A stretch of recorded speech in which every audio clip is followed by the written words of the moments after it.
স্বামী বিশেষ সময় অক্ষম হলে স্ত্রীর করণীয় কি হবে?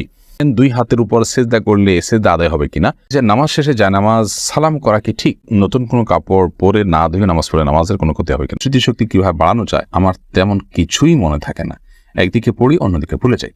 নামাজের সেজদা অবস্থায় যদি পা উঠে যায় তাহলে নামাজের কোনো সমস্যা হবে কিনা? হস্তমৈথুনে হবু স্ত্রীর হক নষ্ট করা হয় কিনা? শার্টের হাতা এবং প্যান্ট কি গুছিয়ে রেখে সালাত পড়া যাবে? অন্যদের গাছের ডাল আমাদের ছাদের উপর চলে আসলে আমরা কি ছাদের উপরের ডালের ফল খেতে পারবো? নামাজের সময় পাশ দিয়ে কেউ গেলে বা আসলে আমার আম্মু নামাজের ভেতরেই তাকায়, এতে নামাজের কোনো সমস্যা হবে কিনা? টিকটিকি দেখলে কি মারতেই হবে? প্রয়োজনে কি খুঁজে খুঁজে মারতে হবে? ভাঙা প্লেটে খাওয়া যাবে কিনা? আজানের সময় কিছু খেলে গুনাহ হবে কিনা? কোরআন কারীম যদি ভুল বশত পায়ে লাগে অথবা নিচে পড়ে যায়, করণীয় কি? স্বামী সিগারেট খেলে ওয়াইফের করণীয় কি? আপন দুই বোনকে একত্রে বিয়ে করা যাবে কিনা? এ বিষয়ে ইসলাম কি বিধান? যে কি মানুষের সাথে সবাস করতে পারে? বিতরের নামাজ কি কি সূরা দিয়ে পড়তে হয়? চলুন আপনাদের যে সমস্ত প্রশ্ন ইতিমধ্যে চলে আসছে সেগুলোর উত্তর দেওয়ার পালায় আমরা প্রবেশ করি। এইচ.এম. হাসান লিখেছেন, দুই হাতের উপর সেজদা করলে সেজদা আদায় হবে কিনা? সেজদা করবেন আপনি জমিনে, হাতের উপরে সেজদা করবেন না। যদি কোনো কারণে হাতের উপরে কেউ সেজদা করেন, হয়তো জমিন তার জন্য উপযোগী না বা জমিনে করার কোনো ব্যবস্থা নেই, আদায় হয়ে যাবে তার সালাত। জুলেখা খাতুন আপনি লিখেছেন, নতুন কোনো কাপড় পরে না ধুয়ে নামাজ পড়ে নামাজের কোনো ক্ষতি হবে কিনা? নতুন কোনো কাপড় পরলে সেটা ধুয়েই পড়তে হবে এমন কোনো বাধ্যবাধকতা নেই, কারণ নতুন কাপড় মানেই যে সেটা নাপাক, সেটাতে অপবিত্রতা আছে এমনটি নিশ্চিত নন আপনি, তাহলে এটি ধোয়াটা বাদ কেন হতে যাবে? তবে হ্যাঁ, আপনারা যদি নতুন কাপড় কেনার পর দেখলেন যে সেখানে কোনো নাপাক আছে, তাহলে ওই জায়গায় সেই নাপাকটা ধোয়াটাই হলো আবশ্যক। অতএব শরীর দৃষ্টিকোণ থেকে নতুন কাপড় ধুয়ে পড়তে হবে এমন কোনো বাধ্যবাধকতা নেই। নাহিদ ইসলাম আপনি লিখেছেন, নামাজ শেষে জায়নামাজ সালাম করা কি ঠিক? না, জায়নামাজ সালাম করার কিছু নেই, সালাম করতে হবে মানুষকে। ডানে বামে সালাম দিচ্ছেন, এরপর কোনো সালাম নাই। এরপরে কোনো কারোর সাথে আপনার হঠাৎ সাক্ষাৎ হয়েছে, সেই জায়গা থেকে আপনি সালাম দিতে পারেন, কিন্তু জায়নামাজকে সালাম দেওয়া এটি কোরআন সুন্নাহর কোনো নির্দেশনা নয়। এটি যদি সালাতের অংশ মনে করি কেউ, সালাত পরবর্তী করণীয় মনে করেন কেউ শরিয়া দৃষ্টিকোণ থেকে, ইসলাম দৃষ্টিকোণ থেকে, তাহলে সেটি বরং বিদআতে পর্যবেসিত হবে। ইসলামের নামে মন গড়া কোনো কিছু করলে সওয়াব হয় না, বরং আরো বিপরীতে গুনাহ হয়। আশফাকুর রহমান আপনি লিখেছেন, স্মৃতিশক্তি কিভাবে বাড়ানো যায়? আমার তেমন কিছুই মনে থাকে না, একদিকে পড়ি অন্যদিকে ভুলে যাই। আল্লাহ মাফ করুন, যদি এই পরিস্থিতি হয় তাহলে সেক্ষেত্রে প্রথমত গুনাহ এবং অপরাধ এবং পাপের কাজগুলো আপনার পরিহার করে চলা উচিত, বিশেষভাবে যত্ন সহকারে। সেই সাথে আল্লাহ তাআলার কাছে দোয়া করা উচিত স্মৃতিশক্তি বাড়ানোর জন্য। সুমন আহমেদ আপনি লিখেছেন, নামাজের সিজদা অবস্থায় যদি পা উঠে যায় তাহলে নামাজের কোনো সমস্যা হবে কিনা? সিজদা অবস্থায় যদি পা সামান্য উঠে আবার আপনি জায়গায় নিয়ে গেছেন, কোনো অসুবিধা হবে না। আর যদি পুরো সিজদা জুড়ে উঠে থাকে তাহলে আপনার নামাজ হবে না, কারণ নবী করিম সাল্লাল্লাহু আলাইহি ওয়াসাল্লাম বলেছেন, আমি উমিরতু আন আসজুদা আলা সাবআতি আযমিন, 7টি অঙ্গের উপরে, 7টি হাড্ডির উপরে, 7 অঙ্গের উপরে আমাকে সিজদা করতে নির্দেশ করা হয়েছে। তার মধ্যে কপাল আর নাক, 2 হাত, 2 হাঁটু এবং 2 পায়ের যে আঙ্গুলগুলো সেগুলো। অতএব এগুলোর কোনো একটা যদি আপনার এই 7টি অঙ্গের কোনো একটি যদি সরে যায় সামান্য সময়ের জন্য, অসুবিধা নেই, আবার তিনি জায়গা নিয়ে গেছেন। কিন্তু যদি পুরো সালাত জুড়ে, পুরো রাকাত জুড়ে, সিজদা জুড়ে তার এটা যদি পৃথক থাকে তাহলে সেক্ষেত্রে সেটি জায়েজ হবে না এবং সে নামাজ হবে না, কারণ এটা ওয়াজিব এই 7টা অঙ্গের উপরে সিজদা। আবু সাইদ আব্দুল্লাহ আপনি লিখেছেন, শার্টের হাতা এবং প্যান্ট কি গুছিয়ে রেখে সালাত পড়া যাবে? শার্টের হাতা এবং প্যান্ট গুছিয়ে সালাত আদায় করা মাকরুহ, নবী করিম সাল্লাল্লাহু আলাইহি ওয়াসাল্লাম নিষেধ করেছেন এটি, এই জন্য এটা ছেড়ে সালাত আদায় করতে হবে। তবে হ্যাঁ, প্যান্টের বিষয়টা হলো সেটা যদি কেউ টাকনুন নিচে পড়ে যায়, সেটা থেকে বাঁচার জন্য গোছান, তার সেটা জায়েজ আছে, কিন্তু সেটা সালাতে শুধু না বরং সবসময় এরকম রাখতে হবে। মোহাম্মদ আব্দুর রাকিব আপনি লিখেছেন, হস্তমৈথুনে হবু স্ত্রীর হক নষ্ট করা হয় কিনা? এটি আপনার স্বাস্থ্য নষ্ট হয়, আপনি নিজের হক নিজে নষ্ট করছেন, নিজের আমল নষ্ট করছেন, এবং এর মাধ্যমে যদি আপনার যৌন শক্তি কমে যায় সেক্ষেত্রে আপনি স্ত্রীর হক নষ্ট করছেন। অবশ্যই সেজন্য এটি নাজায়েজ এবং গুনাহের কথা। আব্দুল্লাহ জুবাইর তাসিন আপনি লিখেছেন, অন্যদের গাছের ডাল আমাদের ছাদের উপর চলে আসলে আমরা কি ছাদের উপরের ডালের ফল খেতে পারবো? না, আপনার ছাদের উপরে ডাল চলে আসছে দেখে আপনার জন্য ফল হালাল হয়ে যাবে না।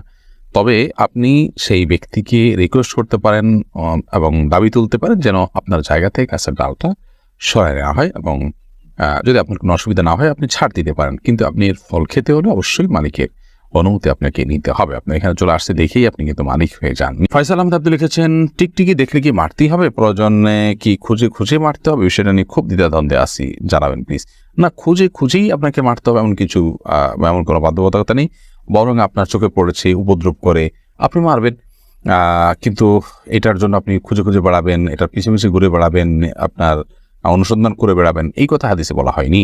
তন্নি আইডি থেকে আপনি লিখেছেন, নামাজের সময় পাশ দিয়ে কেউ গেলে বা আসলে আমার আম্মু নামাজের ভেতরেই তাকায়, এতে নামাজের কোনো সমস্যা হবে কিনা? না, অবশ্যই তার দিকে তাকানো উচিত নয়, কারণ সালাতরত অবস্থায় কেউ যাচ্ছে তার দিকে আপনি তাকানোটা আপনার সালাতের যে খুশু এবং ক্ষুদ্র তার বর খেলাফ হয়। বাট যেটি করা উচিত সেটি হলো নবী আলাইহিস সালাম বলেছেন, তোমার সালাতের সামনে যদি কেউ যায় তাহলে সেক্ষেত্রে তাকে বাধা দাও। কোনো বর্ণনা আছে তাকে তার সাথে লড়াই লিপ্ত হয়, কারণ সে শয়তান, কারণ সে তোমার মনোযোগকে নষ্ট করছে, তোমার সালাতের এরিয়ার মধ্যে এসে সে তোমার দৃষ্টিকে আকর্ষণ করে ফেলছে এবং মনোযোগে ব্যাঘাত সৃষ্টি করছে। এই জন্য তাকে বাধা দিতে বলা হয়েছে। সেই বাধার অংশ হিসাবে এরকম হাত দিয়ে তাকে ইশারা দিয়ে দেওয়া যেতে পারে যদি সে টের না পায়। আর এর বাইরে তার দিকে তাকিয়ে থাকলে তো কোনো লাভ নাই, বিধায় তাকিয়ে নিজের সালাতের মনোযোগ নষ্ট করার তো কোনো যৌক্তিকতা নেই, বিধায় আপনার আম্মাকে বলতে হবে এই কাজটি করা যাবে না। প্রজাপতি নীর এর থেকে আপনি লিখেছেন ভাঙা প্লেটে খাওয়া যাবে কিনা। ভাঙা প্লেটে খাওয়া যাবে, কোনো অসুবিধা নেই। ভাঙা আয়নায় মাথা চেহারা দেখা যাবে, সেটাতে কোনো অসুবিধা নেই। আমরা অনেকে মনে করি ভাঙা প্লেটে খাওয়া যাবে না, ভাঙা আয়নায় চেহারা দেখা যাবে না, এটা নিছকই আমাদের সামাজিক কুসংস্কার। ভাঙা প্লেটে ভাঙা অংশে জীবাণু থাকতে পারে, সেজন্য আপনি ওইটাতে খেলে অস্বাস্থ্যকর হতে পারে, সেটা তো আপনার একান্ত স্বাস্থ্যগত বিষয়, বাট সেটাও তো নিশ্চিত নয়। বিধায় ভাঙা প্লেটে খেলে যে গুনাহ হয়ে যাবে বা নাজায়েজ হবে ওটা সেরকম নয়, এবং ভাঙা আয়নায় চেহারা দেখলে কোনো অসুবিধা হবে না। রাইসান আপনি লিখেছেন আজানের সময় কিছু খেলে গুনাহ হবে কিনা। আজানের সময় কোনো কিছু খেলে কোনো গুনাহ হবে না। আমরা অনেকে মনে করি আজানের সময় কিছু খাওয়া পান করা যাবে না, এটা করা যাবে না, ওটা করা যাবে না। আপনি যে কোনো কাজ করতে পারেন, টয়লেটে থাকলে আপনি টয়লেটে কাজও সারতে পারেন। তবে আপনি যখন টয়লেটে নাই, পবিত্র জায়গায় আছেন বা স্বাভাবিক অবস্থা আছেন, তখন আপনি আজান শুনলে আজানের জবাব দেওয়ার চেষ্টা করবেন। এটা হলো মূল কথা। খেতে গেলে খাওয়ার ফাঁকে ফাঁকে আপনি আজানের দেওয়ার চেষ্টা করবেন, কিন্তু আজান হলে কিছু খেতে পারবেন না এমন কোনো কথা নেই। এখানে বিষয় হলো জবাব দেওয়ার চেষ্টা করবেন যদি আপনি পবিত্র জায়গায় থাকেন। এমনি মুস্তাফিজুর রহমান আপনি লিখেছেন কোরআন কারীম যদি ভুলবশত পায়ে লাগে অথবা নিচে পড়ে যায়, করণীয় কি? ভুলবশত পায়ে লাগলে অথবা নিচে পড়ে গেলে আল্লাহর কাছে মাপ চাইতে হবে, যদি এটা অনিচ্ছাকৃত, তারপরে মাপ চাই নিতে হবে, এবং সেই সাথে ভবিষ্যতে যেন এরকমটি না হয় সেজন্য সাবধানতা অবলম্বন করতে হবে। এর কারণে আপনার বিশেষ কোনো কাফারা নাই। আমরা ছোটবেলা থেকে যে সমস্ত কথা শুনে আসছি যে এর কারণে এত কেজি লবণ দিতে হবে, চাল দিতে হবে গরিব ইত্যাদি, কিন্তু আমাদের নিজেদের মন গড়া নানান কথাবার্তা। মূলত যদি পড়ে যায়, ইচ্ছাকৃত নয় বরং ভুলে পড়ে গেছে, তাহলে সেক্ষেত্রে সেটার কারণে আপনার বিশেষ কোনো করণীয় নাই, সামনে থেকে সাবধানতা অবলম্বন করতে হবে, এবং যেটি হয়ে গেছে আল্লাহ কোরআনের প্রতি অনিচ্ছাকৃত, তার জন্য আল্লাহর কাছে মাপ চাইতে হবে। লাইলা নূর কদর এআইডি থেকে লিখেছেন স্বামী সিগারেট খেলে ওয়াইফের করণীয় কি? ওয়াইফ তাকে বোঝাবেন, যথাসম্ভব নিজে না পারলে অন্য কাউকে দিয়ে বোঝাবেন, আল্লাহর কাছে দোয়া করবেন, তারপর তিনি যদি ফিরে না আসেন একান্ত তার গুনাহ হবে, ওয়াইফ অন্তত দায়মুক্ত হলেন। মোহাম্মদ আরিফ রহমান আপনি লিখেছেন আপন দুই বোনকে একত্রে বিয়ে করা যাবে কিনা, এই বিষয়ে ইসলামিক বিধানকে সম্পূর্ণ হারাম। আপন দুই বোনকে একসাথে বিয়ে করা যাবে না, এমনকি পৃথক করে বিয়ে করা যাবে না। এক বোন স্ত্রী থাকার সময় অন্য বোনকে বিয়ে করা যাবে না, অর্থাৎ এট এ টাইম দুজন বোন কারোর স্ত্রী হতে পারেন না, এটি হারাম।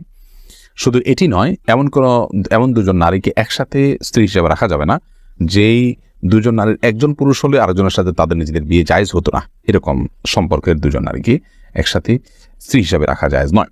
হ্যাঁ, একজনকে বিয়ে করেছেন, তার সাথে বিচ্ছেদ হলো বা তিনি মারা গেলেন, তারপর অন্যজনকে বিয়ে করেছেন, তারপর সেটি জায়েজ আছে। এরপরে মোহাম্মদ বেলাল হোসেন লিখেছেন জিন কি মানুষের সাথে সবাস করতে পারে? জিন মানুষের স্ত্রী মিলনে মানুষের সাথে সামিল হতে পারে বলে বর্ণনা থেকে বোঝা যায়। বিশেষ করে যখন বিসমিল্লাহ কেউ পাঠ না করে তখন জিন সেখানে সামিল, খুব ভয়াবহ কথা অবশ্য। তো এই জন্য মুসলমান সব ক্ষেত্রেই, শুধু এটি নয়, আপনার খাওয়া দাওয়াতে জিন সামিল হতে পারে, ঘুমের সময়, বাসা প্রবেশের সময় তার সাথে প্রবেশ করতে পারে। তো এই জন্য বাসা প্রবেশের সময়, খাবার পান করার সময় এবং স্ত্রী মিলনের সময় সবগুলোতে বিসমিল্লাহ বলতে হয়। বিসমিল্লাহ বললে শয়তান আর সেখানে অংশগ্রহণের কোনো সুযোগ পায় না। এছাড়া ডানা এআইডি থেকে আপনি লিখেছেন স্বামী বিশেষ সময় অক্ষম হলে স্ত্রীর করণীয় কি হবে?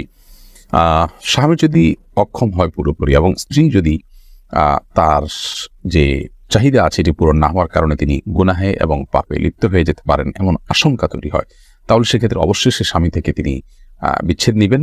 যদি সেটা চিকিৎসার অযোগ্য হয়, চিকিৎসার যোগ্য হলে সেটার জন্য অবশ্যই তিনি সময় দিবেন, সুযোগ দিবেন, চেষ্টা করবেন নিজে।